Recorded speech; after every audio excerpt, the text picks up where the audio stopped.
After we light the Chanukiah, after we light the Neirot of Chanuka, we say a short prayer which begins with the words Haneirot Halalu Kodeshem.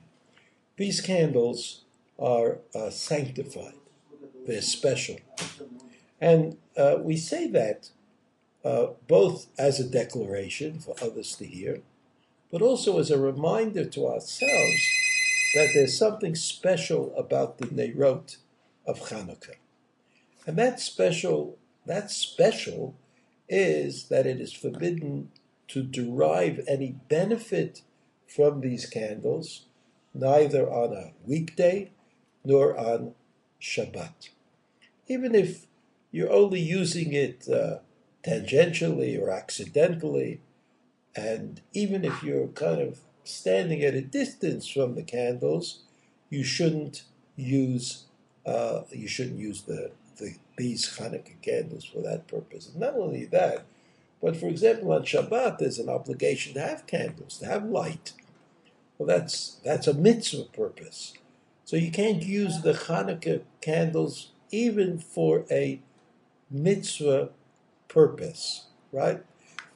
This is in dispute, but in fact, it appears in the Shulchan Aruch as an alternate opinion. But we are careful today not to use the Neirot of Chanukah for any other purpose.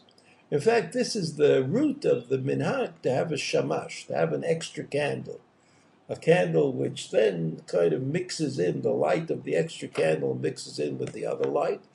And if you inadvertently find yourself using the candles for some purpose, Gemara talks about counting money or checking things in your wallet or looking at pictures, you have the shamash.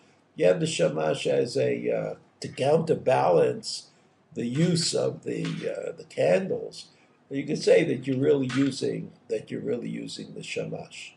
Now, it is probably true that if you have other light in the room, that you don't need a shamash. That the shamash doesn't have to stay lit. I mean, after you light the candles, you don't need to have an extra light if there are lights in the room where your menorah is. Nevertheless, minhag b'Yisrael, the minhag in Israel is to have a shamash, to have an extra candle, which is usually lit in the menorah on a different level. There's some way of telling that the shamash is not part of the mitzvah candles, which appear in the menorah, usually the straight line, and the shamash is higher than, further to the side than the other.